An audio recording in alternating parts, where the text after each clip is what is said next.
Seri 11 Bukek Xiansu. Suling Emas Naga Siluman. Cerita, Ho Ping Hu. Audiobook, novel silat. Bab 7.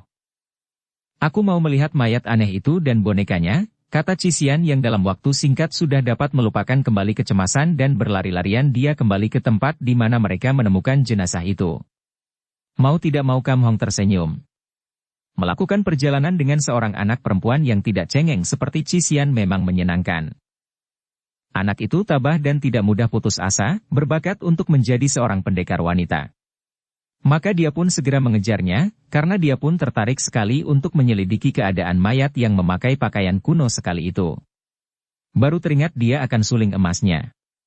Hatinya gelisah sekali dan dia tidak jadi menghampiri Cisian, melainkan mencari-cari sambil berloncatan.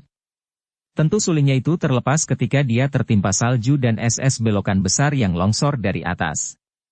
Tiba-tiba dia melihat sinar menyilaukan di tepi jurang.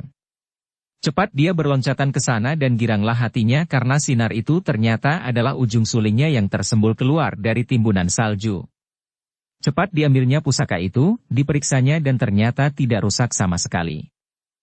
Dengan hati lapang dan girang diselipkannya suling itu di tempat semula, yaitu di balik jubahnya, diikat pinggang dekat kipasnya. Baru dia menghampiri Cisian yang agaknya sedang terpesona oleh jenazah dalam bongkahan es besar itu. Memang jenazah itu aneh sekali. Wajah jenazah itu seperti wajah orang hidup saja, pakaiannya yang masih rapi dan seperti baru. Juga boneka yang dipegang oleh jenazah itu merupakan boneka anak kecil yang montok dan sehat. Tersenyum lebar seperti muka yang ramah dan suci dari Arca Jilaihut. Melihat jenazah seperti terlantar seperti itu, dan melihat keadaan pakaiannya, model pakaian itu, Kam Hong menaksir bahwa jenazah itu tentu sudah terlantar dan terbungkus es selama sedikitnya 1000 tahun, timbul rasa kasihan dalam hati Kam Hong. Kita harus mengubur jenazah itu dengan baik, Cisian. Kasihan dia dibiar, kan terlantar seperti itu. Akan tetapi Cisian seolah-olah tidak mendengar ucapan Kam Hong itu. Begitu asyiknya dia mengamati boneka di tangan mayat itu sehingga dia mendekatkan mukanya sampai hidungnya yang mancung kecil itu menyentuh balok es yang menjadi peti mayat itu. Tiba-tiba dia berseru dan matanya dilebar-lebarkan untuk dapat memandang lebih jelas lagi. Paman, lihat. Ada tulisannya pada dahi boneka itu? Ah, benarkah? Kam Hong bertanya dan dia pun mendekat, lalu memandang dengan cermat ke arah boneka. Akhirnya dia berkata, benar, itu tentu huruf-huruf yang ditulis, akan tetapi terlampau kecil untuk dapat dibaca melalui es ini. Es membuat huruf-huruf itu kabur tak dapat dibaca dari luar. Kalau begitu, apakah paman tidak dapat memecahkan balok es ini? Ah, untuk apa, Cisian? Kita tidak boleh mengganggu jenazah manusia. Untuk dapat membaca tulisan itu, paman. Siapa tahu tulisan itu merupakan pesan untuk kita atau siapa saja yang menemukan jenazah ini. Kam Hong tertarik. Bukan tidak mungkin apa yang diucapkan gadis cilik itu. Kalau tidak mengandung maksud tertentu, mengapa dahi boneka diberi tulisan huruf-huruf amat kecilnya? Dia memandang lagi wajah dan pakaian mayat itu, kemudian dia seperti memperoleh firasat bahwa mayat itu adalah jenazah seorang yang memiliki ilmu kepandaian tinggi. Maka dia lalu berkata kepada jenazah itu, Lo Cianpue, harap maafkan Tecu yang berani lancang memecahkan balok es. Tecu berjanji akan mengubur jenazah Lo Cianpue baik-baik. Setelah berkata demikian, dengan hati-hati Kam Hong menaruh telapak tangannya pada balok es itu, mula-mula di atas kedua kaki jenazah. Dia mengerahkan sinkangnya menekan. Terdengar suara. Krek, krek, dan balok itu pun pecah di bagian bawah. Cisian hampir bersorak. Engkau hebat sekali, paman. Xiao Hong atau Kam Hong hanya tersenyum, lalu memecah balok es di bagian atas. Terdengar suara agak keras dan balok es itu kini terbelah menjadi dua dan mayat itu pun nampak. Sungguh aneh, tidak ada bau busuk keluar dari mayat itu. Kalau mayat itu tidak sampai rusak selama ribuan atau ratusan tahun, hal itu tidaklah aneh karena mayat itu terbungkus es dan selalu terbenam dalam tempat yang suhunya teramat dinginnya. Akan tetapi kalau kulit itu sama sekali tidak rusak dan tidak mengeluarkan bau busuk, hal ini adalah suatu keanehan dan tentu ada rahasia tertentu tersembunyi di balik kenyataan ini, pikir Kam Hong. Dia menduga bahwa tentu sesudah mati mayat ini diberi semacam obat yang luar biasa, yang membuat selain mayat itu tidak rusak selamanya, juga tidak mengeluarkan bau busuk. Setelah peti es itu terbuka dan kini mayat tidak lagi tertutup es, tulisan huruf-huruf kecil di atas dahi boneka itu dapat dibaca, sungguh pun untuk itu Kam Hong dan Cisian terpaksa harus mendekatkan mata mereka kepada boneka itu. Tulisan itu bergaya kuno, baik coretannya maupun susunan kalimatnya, akan tetapi agaknya Cisian terdidik baik sekali dalam hal sastra, karena ternyata dia mampu juga membaca dan mengerti artinya, membuat Kam Hong merasa kagum juga. Aku mohon agar boneka ini dibakar agar pusaka keramat yang mengandung pelajaran dahsyat ini tidak terjatuh ke dalam tangan orang jahat. Sungguh sayang sekali kalau boneka ini dibakar. Cisian berseru dan memandang kepada wajah jenazah itu seolah-olah jenazah itu seorang yang masih hidup. Kenapa engkau meninggalkan pesan yang demikian aneh dan gila? Kalau memang ingin melenyapkan boneka indah ini, kenapa tidak dulu-dulu kau bakar sendiri? Biarpun ucapan Cisian itu keluar dari sifatnya yang keras, bengal dan tidak mau tunduk kepada siapapun juga, akan tetapi Kam Hong seperti disadarkan akan sesuatu yang memang aneh sekali. Memang ucapan Cisian itu benar belaka.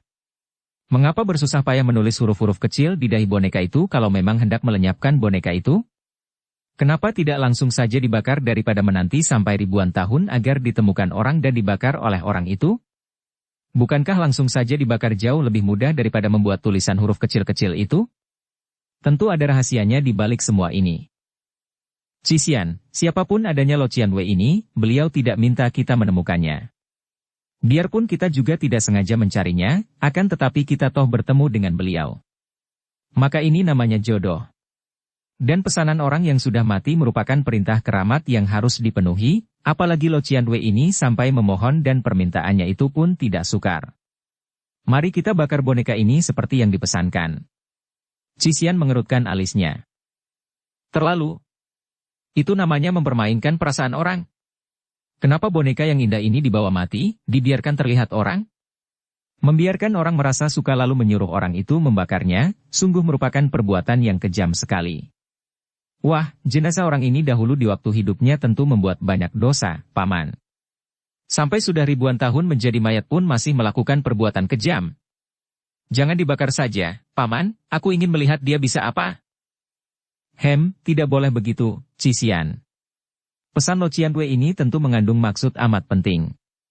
Siapa tahu boneka ini yang disebutnya benda keramat benar-benar mengandung pelajaran yang mujizat dan kalau sampai terjatuh ke tangan orang jahat, bukankah dunia ini akan menjadi semakin kacau?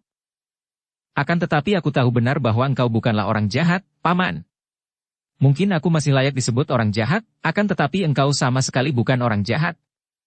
Engkau seorang pendekar yang budiman. Kalau memang boneka ini mengandung pelajaran tinggi, bukankah akan berguna sekali kalau dipelajari olehmu? Memang orang ini mempermainkan dan memperolok orang saja.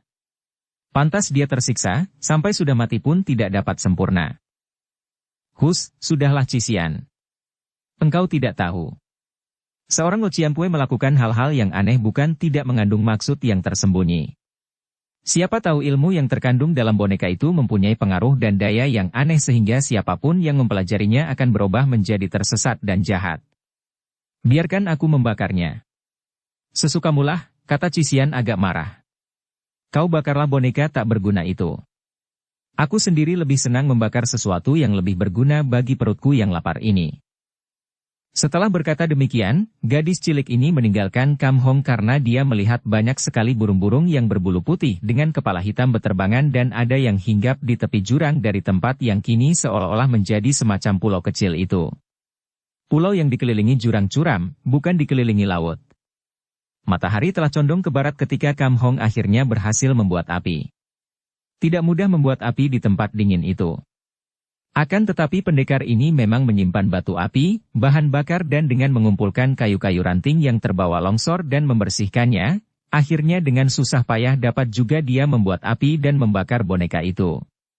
Selagi dia membakar boneka itu, Cisian datang membawa 2 ekor burung yang gemuk. Burung itu bentuknya seperti bebek, besarnya mirip ayam dan setelah dibubuti semua bulunya, tiada bedanya dengan bebek. Seorang seekor, Paman. Paman tentu lapar, bukan? Katanya sambil memandang ke arah boneka yang dibakar itu dengan mulut cemberut. Bukankah lebih berguna membakar bebek-bebek ini? Kam Hong tersenyum. Engkau pandai sekali, Cisian. Di tempat seperti ini engkau bisa mencari makanan. Kam Hong membakar boneka dan Cisian membakar 2 ekor burung. Daging burung sudah matang, akan tetapi boneka itu tidak juga hancur.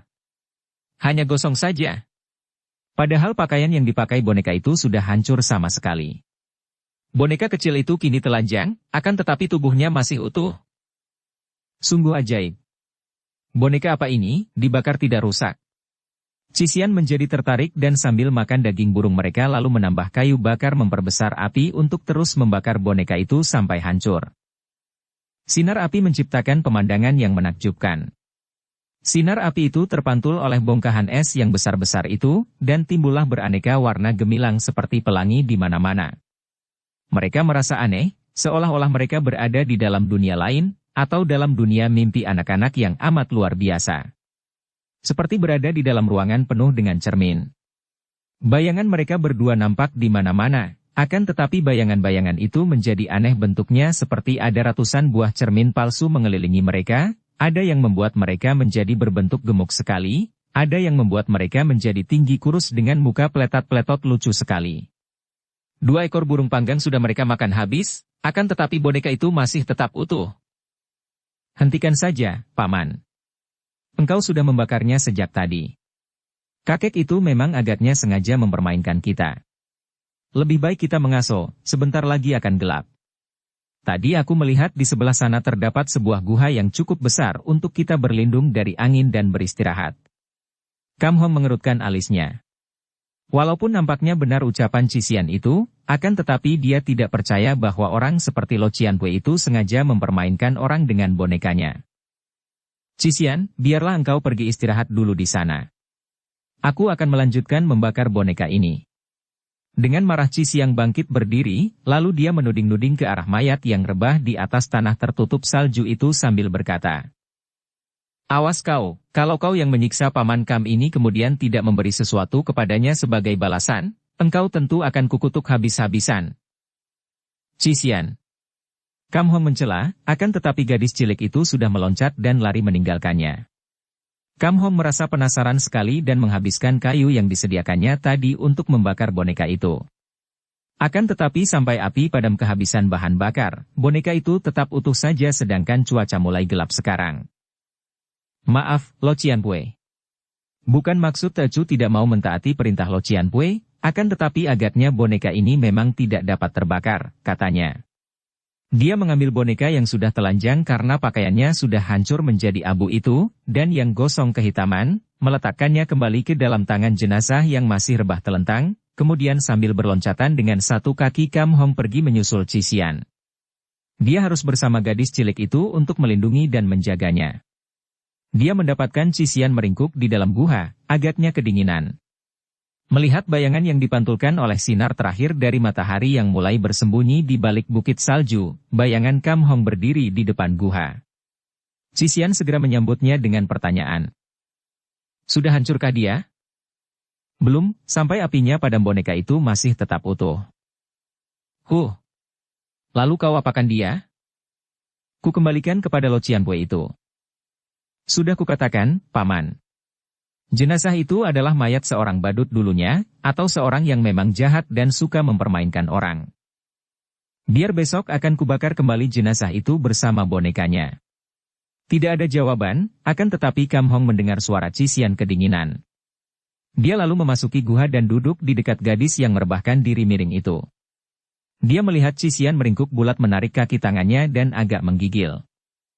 Kau merasa kedinginan? Tentu saja. Paman, bagaimana kalau kita tidak dapat keluar dari sini? Kalau begini terus aku akan menjadi seperti badut itu. Cisian menggigil. Sayang aku tidak dapat memikirkan sesuatu yang baik untuk meninggalkan permainan seperti dia untuk mempermainkan orang. Jangan bicara seperti itu, Cisian. Nah, duduklah bersila, aku akan membuat tubuhmu hangat. Dan mulai sekarang engkau harus menurut petunjukku, aku akan mengajarmu bagaimana untuk mengerahkan hawa murni di dalam tubuh agar dapat melawan dingin. Cisian menjadi girang sekali dan dengan taat dia lalu bangkit duduk dan bersila. Kam Hong juga duduk bersila, dengan hati-hati menggerakkan kakinya yang patah tulangnya, kemudian dia menempelkan telapak tangan kanannya di atas punggung gadis cilik itu. "Dengarkan baik-baik," bisiknya. "Engkau sudah diajari mendiang kakekmu tentang jalan darah. Nah, kalau aku menyebutkan jalan darah tertentu, engkau harus mencoba untuk membuka jalan darah itu dengan mengerahkan tenaga dari hawa murni dalam tubuhmu. Aku akan mendorongnya dengan tenagaku."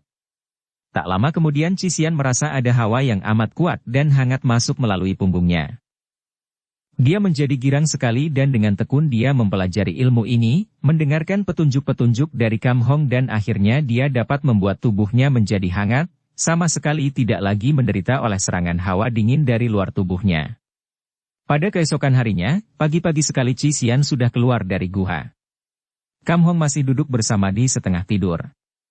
Pendekar itu tidak tahu berapa lama Cisian pergi, akan tetapi ketika dia sudah bangun, dia melihat Cisian sudah membuat api unggun dan darah itu sedang membakar atau memanggang sesuatu yang sedap baunya.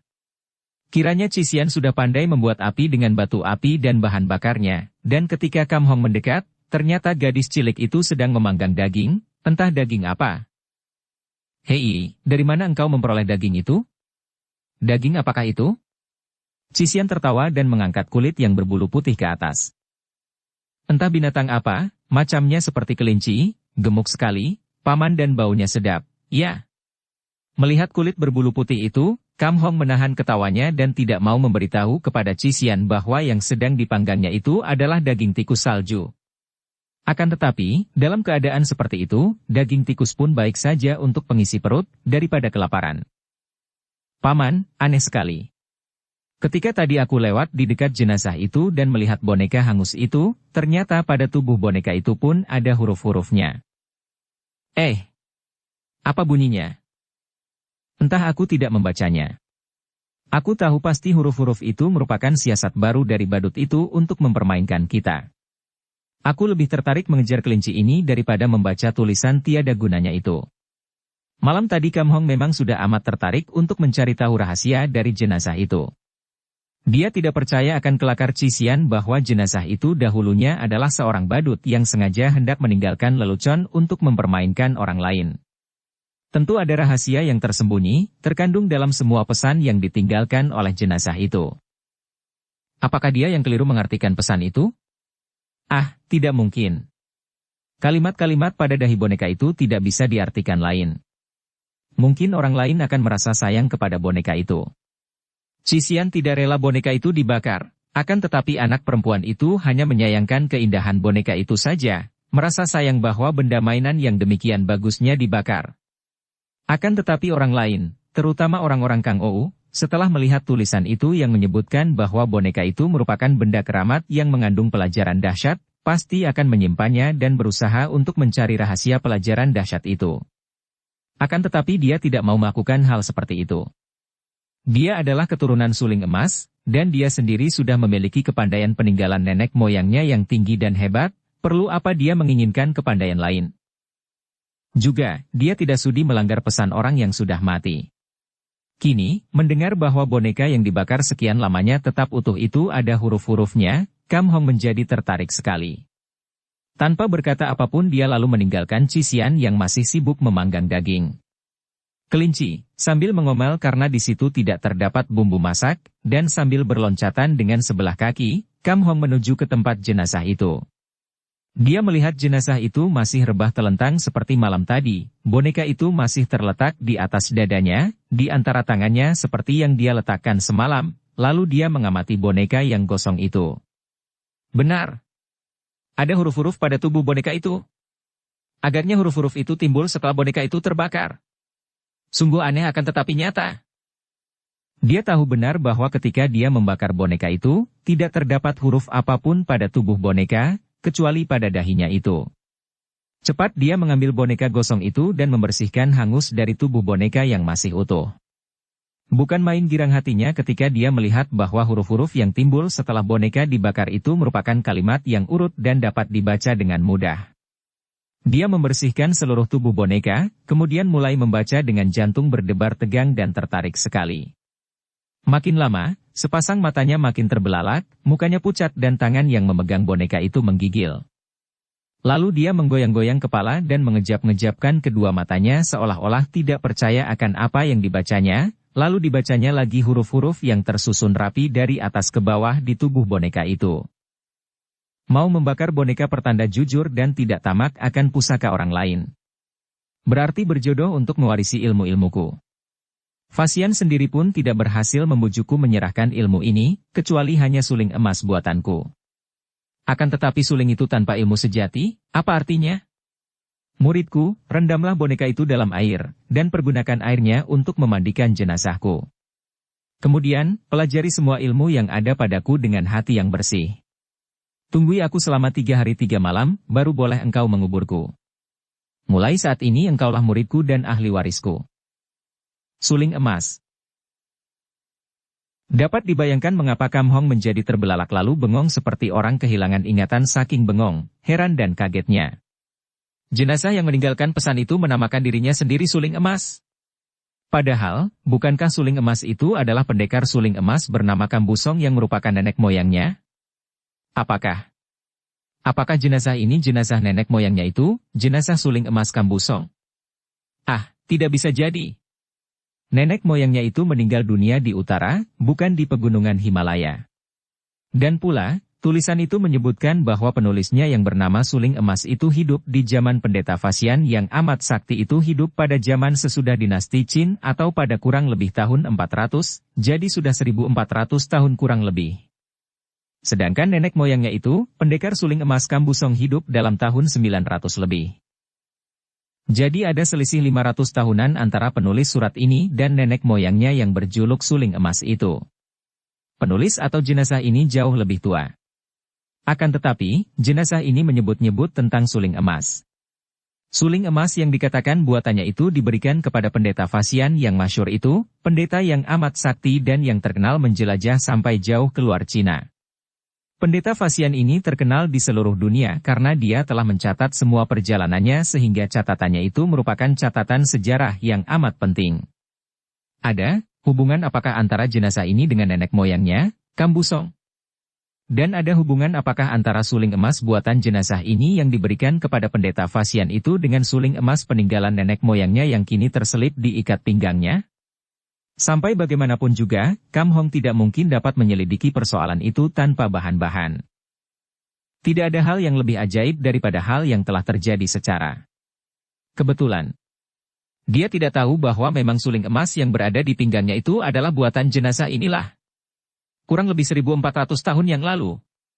Dan memang pencipta ilmu-ilmu suling emas yang sejati adalah kakek yang kini membujur di depannya sebagai jenazah ini.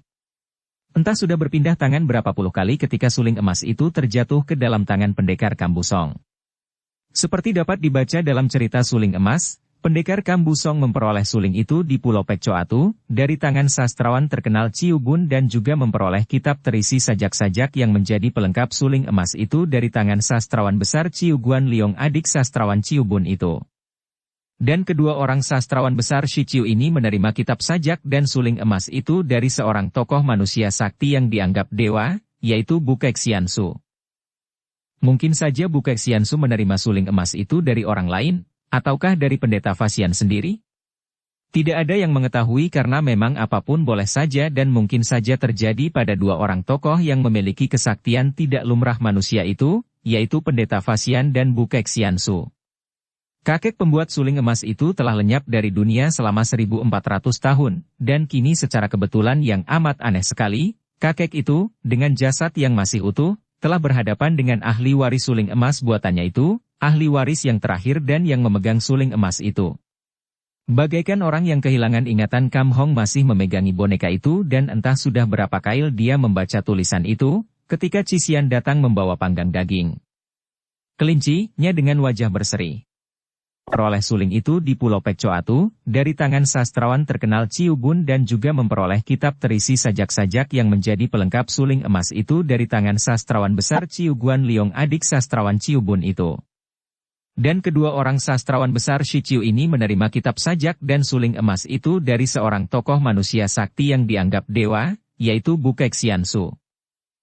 Paman, sarapan dulu. Mengapa engkau melamun? Lelucon apalagi yang ditulis oleh badut kuno itu? Suara bening merdu ini menyeret Kam Hong kembali ke alam kenyataan.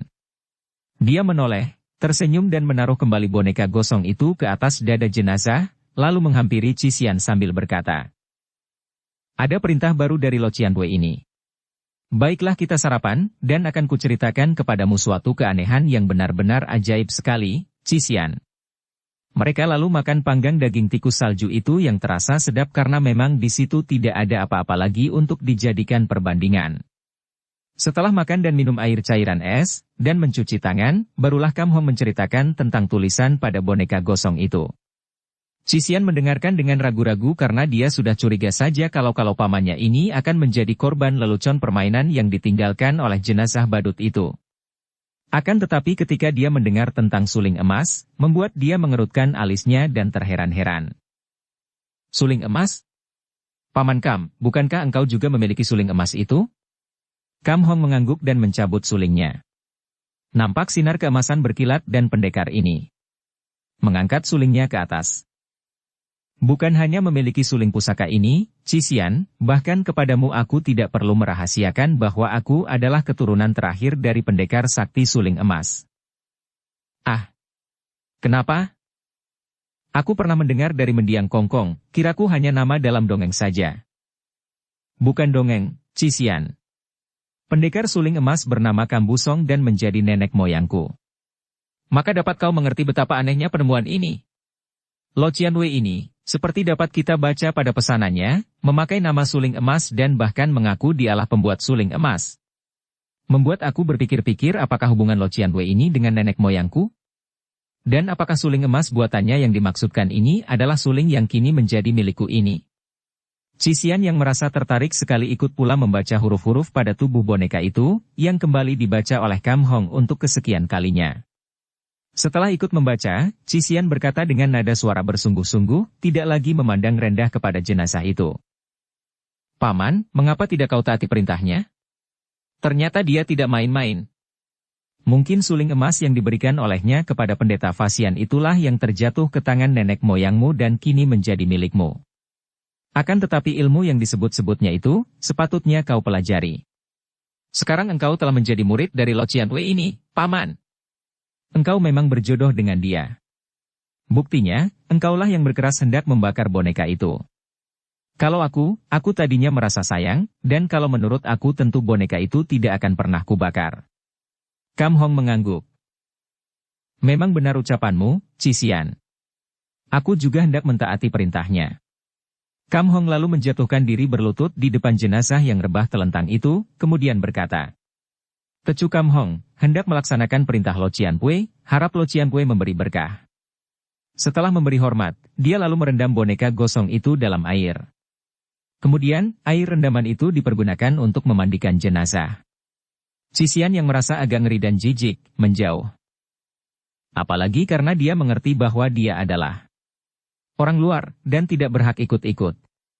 Setelah memandikan jenazah itu dan membereskan kembali pakaian jenazah itu, Kam Hong berpendapat bahwa tidak baik membiarkan jenazah itu di tempat terbuka, maka dia lalu memondong jenazah itu dan dibawanya masuk ke dalam guha lebih kecil yang berada di sebelah kanan guha tempat dia dan Cisian bermalam.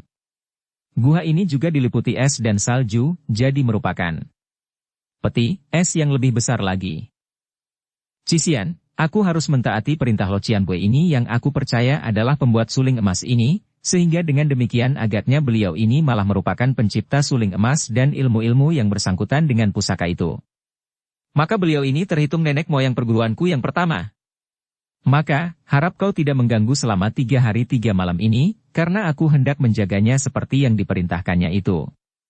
Cisian mengerutkan alisnya, agak cemberut karena dia merasa betapa beratnya kalau dia selama 3 hari 3 malam harus sendirian saja. Akan tetapi dia pun sudah membaca sendiri pesan itu maka dia mengangguk dan berkata, "Baiklah, Paman.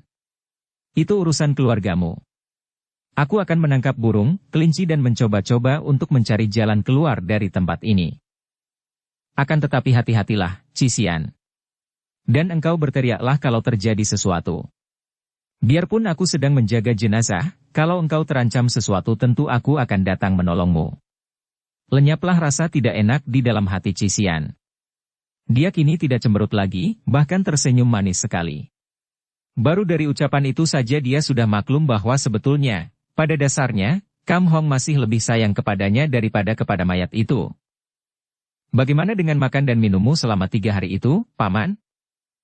Kam Hong tersenyum. Kalau engkau memperoleh sesuatu, taruh saja bagianku di dekatku tanpa bicara. Kalau aku lapar atau haus tentu akan kumakan dan kuminum. Baik, Paman, kata Cisian lalu dia pergi meninggalkan Kam Hong yang duduk bersila seorang diri di dekat jenazah. Setelah dia memandikan mayat itu, dia tadinya mengira tentu akan timbul petunjuk baru. Akan tetapi ternyata tidak terjadi apa-apa sehingga dia merasa heran.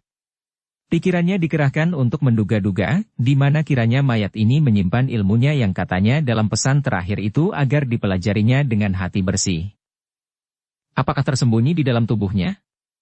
Akan tetapi, ketika memandikan tubuh itu, dia tidak melihat sesuatu yang dapat dipergunakan sebagai petunjuk. Kini, untuk menggeledah badan mayat itu, dia merasa tidak berani karena betapapun juga, dia mempunyai perasaan menghormat terhadap jenazah orang yang selain telah mengangkatnya sebagai murid, juga diduganya merupakan nenek moyang perguruan suling emas itu.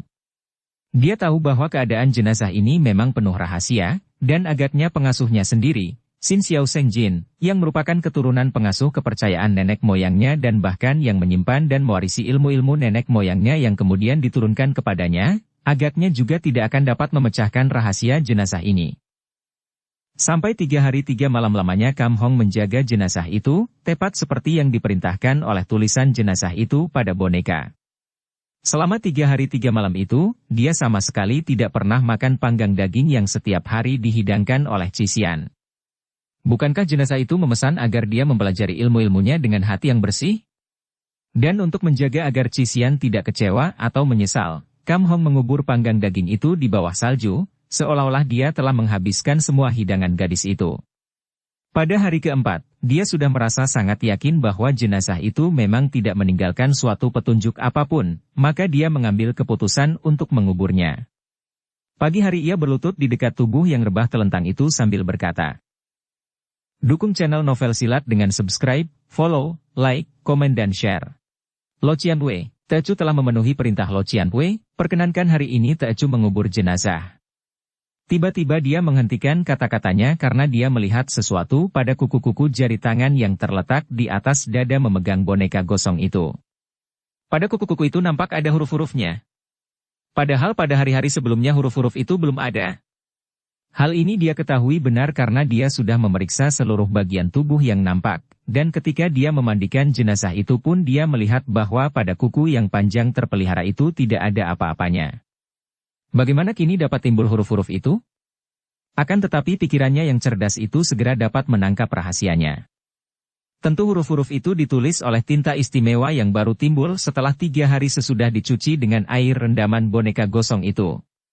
Cepat diteliti dan dibacanya huruf-huruf itu dari kuku ibu jari sampai kuku kelingking. "Muridku, salurkan tenaga. Yang, ke badanku agar aku tidak kedinginan." Sungguh aneh, pikir Kam Hong. Mana mungkin jenazah merasa kedinginan?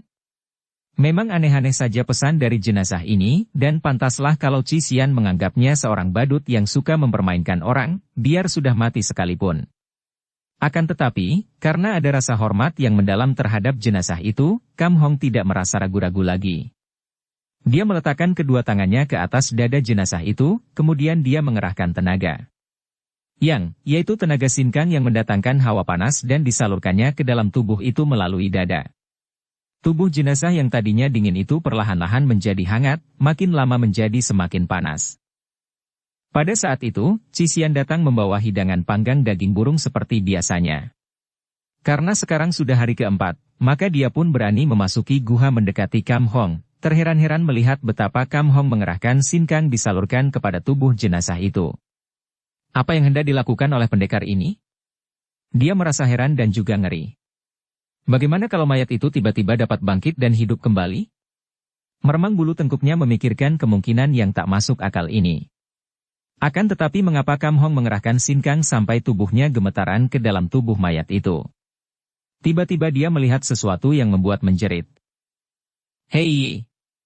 Ada huruf-huruf timbul di punggung tangannya. Kam Hong juga melihat hal itu dan dia menjadi terkejut. Tentu saja dia menghentikan pengerahan sinkangnya dan sempat membaca sedikit tulisan pada punggung lengan tangan itu yang ternyata berisi catatan-catatan pelajaran ilmu yang aneh. Akan tetapi, baru sedikit dia membaca, huruf-huruf itu sudah memudar dan lenyap kembali. Padahal tadi amat jelas, yaitu ketika dia masih mengerahkan sinkangnya. Maka dicobanya lagi. Begitu dia mengerahkan tenaga. Huruf-huruf itu timbul kembali dengan jelasnya. Mengertilah kini Kam Hong. Dia lalu membuka jubah jenazah itu setelah memberi hormat, dan begitu dia mengerahkan tenaga sinkang, maka pada dada, perut, dan lengan jenazah itu terdapat huruf-huruf yang disusun rapi, dimulai dari dada dekat leher terus menurun. Akan tetapi, untuk mengerahkan sinkang sambil mempelajari huruf-huruf itu sungguh merupakan hal yang tidak mungkin. Maka dia lalu mencari akal. Cisian, engkau harus membantuku. Tanpa bekerja sama, tidak mungkin aku dapat mempelajari ilmu yang diwariskan oleh Lo Qianhui ini. Dan memang sesungguhnya beliau adalah nenek moyang perguruanku, pembuat suling emas ini. Bagaimana engkau bisa tahu, Paman? Lihat, sedikit tulisan yang sampai kubaca tadi menyebutkan tentang pelajaran meniup suling. Wah, untuk apa pelajaran meniup suling, Paman? Aku ingin mempelajarinya. Maukah engkau membantuku, Cisian? Tentu saja. Akan tetapi bagaimana aku dapat membantumu? Aku akan mengerahkan sinkang dan ketika huruf-huruf itu timbul, engkau mencatatnya dari permulaan dekat leher ke bawah. Dengan apa aku harus menulis? Tidak ada alat tulis. Akan tetapi dia menghentikan kata-katanya karena dari balik jubahnya Kam Hong mengeluarkan alat tulis berikut tinta keringnya. Kau kira aku berpakaian sastrawan hanya untuk aksi saja? Aku selalu membawa alat tulis kemanapun aku pergi. Dan engkau dapat menuliskannya di sini. Kam Hong merobek sebagian dari baju dalamnya dan menyerahkan baju dalam berwarna kuning muda itu kepada Cisian. Cisian menggosok bak, tinta kering, dan mempersiapkan alat tulisnya. Kemudian mulailah mereka bekerja sama, Kam Hong menyalurkan sinkangnya ke dalam tubuh jenazah itu dan Cisian mencatat semua huruf yang timbul. Ternyata huruf-huruf itu memang aneh sekali. Makin kuat Kam Hong mengerahkan sinkangnya, makin jelas pula huruf-huruf itu timbul, akan tetapi begitu Kam Hong mengurangi tenaganya, maka huruf-huruf itu pun menyuram. Mereka bekerja sama dengan tekun. Akan tetapi, seringkali mereka terpaksa harus berhenti, karena Kam Hong harus beristirahat dulu untuk mengumpulkan tenaga yang terus-menerus dikerahkan itu. Sampai 3 hari lamanya barulah habis semua tulisan yang terdapat pada dada, perut dan dengan itu ditulis Cisian. Ternyata di bagian punggung tidak terdapat tulisan, dan tulisan itu terus menurun sampai ke pusar dan bawah pusar. Akan tetapi, ketika mereka sudah mengutip tulisan itu sampai ke pusar, Kam Hong maupun Cisian tidak melanjutkan lebih ke bawah lagi. Paman, kalau engkau hendak membuka celana itu aku tidak mau melanjutkan dan biar kau tulis saja sendiri, katanya. Aku pun tidak mau melakukan hal itu, Cisian. Aku menghormati guruku, tidak mungkin akan melakukan hal tidak sopan terhadap beliau, biar diupah pelajaran yang bagaimana hebat sekalipun. Maka berhentilah mereka. Kam Hong yang kelelahan itu lalu bersama Di mengumpulkan hawa murni untuk memulihkan tenaga sinkangnya yang selama 3 hari ini terus-menerus dikerahkannya itu, sedangkan Cisian lalu menyusun tulisannya itu agar teratur. Kalau saja keduanya tahu bahwa sikap mereka yang sopan terhadap jenazah itu ternyata malah menyelamatkan mereka, atau setidaknya menyelamatkan Kam Hong. Kiranya, Lo Qianhui yang luar biasa saktinya itu, memang sebelum mati telah memperhitungkan segala-galanya. Di dalam tempat-tempat terlarang itu memang ada dibuatnya tulisan-tulisan, akan tetapi tulisan-tulisan di tempat terlarang ini mengandung pelajaran-pelajaran menyesatkan yang hanya dapat menyeret orang yang mempelajarinya ke jurang kesesatan. Jadi Lo Qianhui itu telah memperhitungkan dengan cermat sekali, memberi ganjaran kepada penemu mayatnya yang berwatak baik. Sebaliknya memberi hukuman kepada penemu mayatnya yang berwatak buruk. Hanya orang-orang kurang menghormat, tidak sopan dan serakah akan ilmu sajalah yang akan membuka celana untuk menuliskan huruf-huruf di bagian tubuh yang terlarang itu. Setelah tenaga sinkangnya pulih kembali, mulailah Kam Hong membaca catatan-catatan yang dibuat oleh Cisian itu. Memang kurang tersusun baik, akan tetapi akhirnya Kam Hong dapat menyusunnya kembali dan dia menjadi girang sekali. Ternyata catatan-catatan itu mengandung 2 macam pelajaran. Pelajaran pertama adalah pelajaran meniup suling. Akan tetapi bukan sembarangan meniup suling, melainkan meniup suling dengan mempergunakan kaikang dan sinkang yang amat aneh dan tinggi. Menurut catatan itu, kalau orang berhasil mempelajari cara meniup suling menurut pelajaran ini, dia akan dapat meniup suling yang semua lubangnya ditutup, dimulai satu demi satu, sampai akhirnya bahkan dia akan mampu meniup suling tanpa suling. Memang aneh dan gila. Akan tetapi bukan tidak mungkin. Kalau tingkat kaikang dan sinkang yang dimiliki sudah setinggi itu, dia akan mampu mengeluarkan hawa tiupan melalui tenggorokannya sendiri tanpa suling dan akan dapat mengeluarkan bunyi seindah suara suling yang berlagu. Dan kalau sudah setinggi ini tingkatnya, kiranya di dunia ini akan jarang sekali terdapat orang yang akan mampu menandingi sinkang dan kaikangnya, dan pantaslah disebut pendekar suling emas yang sejati. Pelajaran kedua mengandung pelajaran gerakan ilmu pedang yang hanya terdiri dari 18 jurus. Ilmu pedang ini tidak begitu baik kalau dimainkan dengan pedang, melainkan baru tepat kalau dimainkan dengan suling emas. Dan namanya adalah Kim Xiao Kiam Sut, ilmu pedang suling emas. Giranglah hati Kam Hong dan sambil menanti sembuhnya tulang kakinya yang patah, mulailah dia berlatih meniup suling. Kadang-kadang Cisian mentertawakan pendekar ini. Kalau meniup suling dengan cara biasa, pendekar ini mampu meniup lagu-lagu indah yang mempesona. Bahkan Cisian sendiri menjadi kagum mendengarnya. Akan tetapi kini dia belajar meniup. Seperti seorang anak kecil yang belum pandai meniup suling. Suaranya tidak karuan. Tentu saja demikian karena dia meniup dengan menurut pelajaran dalam catatan itu, yaitu setiap lubang harus dapat dipergunakan untuk meniupkan suara bermacam-macam not. Dan untuk menguasai ini tidaklah mudah, karena dia harus dapat mengatur tenaga kaikang sedemikian rupa sehingga sesuai benar dengan tenaga yang dibutuhkan untuk menciptakan not itu. Mulailah Kam Hong belajar dengan amat tekunnya, Cisian sendiri yang menjadi pencatat dari ilmu-ilmu itu sama sekali tidak mengerti, karena dasar ilmu silatnya masih terlampau rendah kalau harus mengerti ilmu-ilmu yang amat tinggi itu. Cisian, kadang-kadang dibantu oleh Kam Hong yang sudah mulai dapat menggunakan kakinya yang patah tulangnya, akan tetapi terpincang-pincang, seringkali mencari-cari jalan keluar. Namun mereka terpaksa harus melihat kenyataan bahwa tempat itu benar-benar dikurung oleh jurang-jurang yang amat curam sekali sehingga seolah-olah tidak mungkin lagi bagi mereka untuk keluar dari tempat itu. Cisian hampir menangis melihat kenyataan ini. Haruskah kita hidup terus di sini sampai mati menjadi orang-orang terasing di tempat dingin ini, keluhnya. Sabarlah, Cisian. Tunggu sampai kakiku sembuh sama sekali.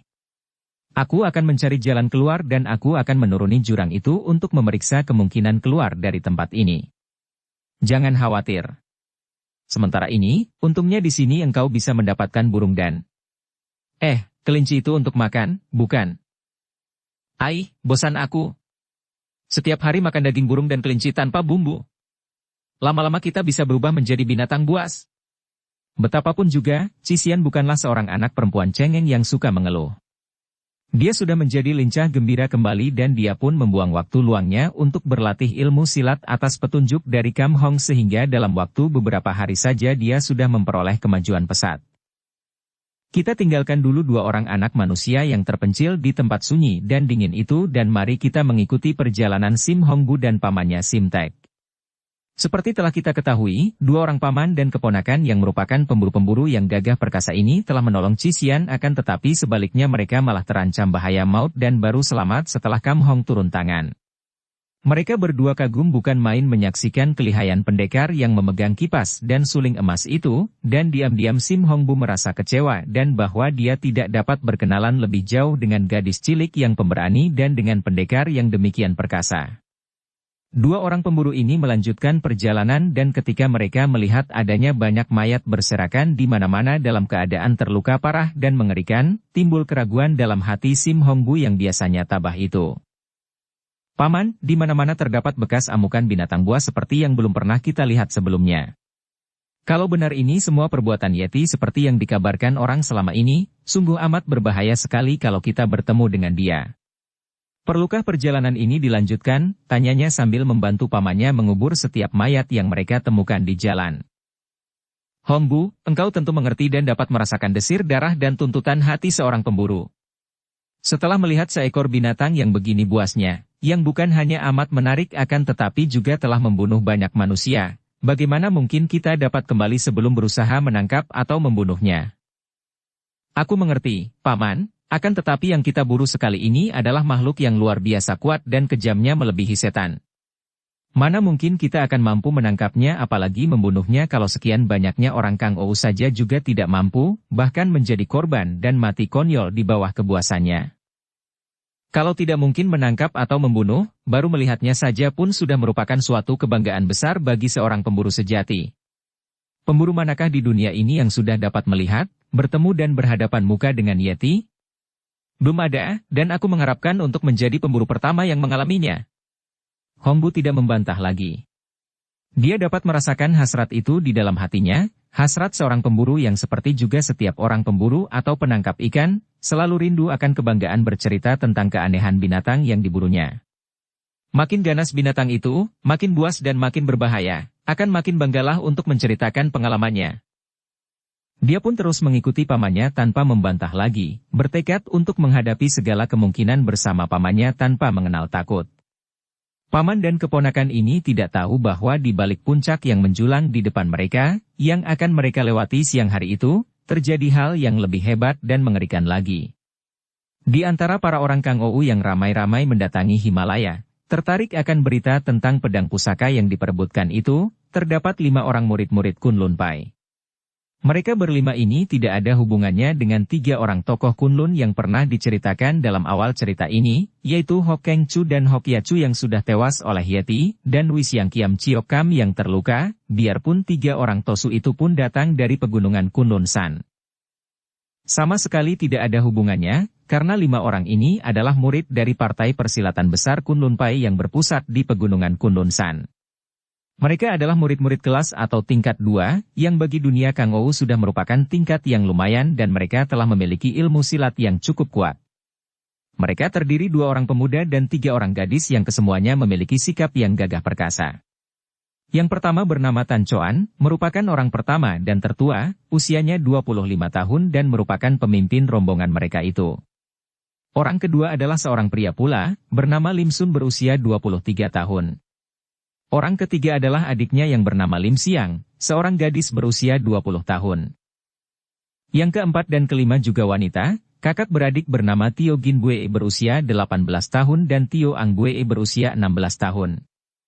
5 orang murid Kunlun Pai ini pun tertarik oleh berita tentang pedang pusaka yang dilarikan pencuri dari istana dan kabarnya dibawa ke daerah Himalaya. Kebetulan mereka berada di pegunungan Kunlun San, maka mereka minta perkenan dari para pimpinan Kunlun Pai untuk pergi ke Himalaya, sekedar untuk meluaskan pandangan, menambah pengetahuan dan kalau mungkin mendapatkan kembali pedang pusaka kerajaan itu untuk berbakti kepada negara. Bersambung ke bab 8. Dukung kami dengan subscribe, follow, like, komen dan share. Terima kasih.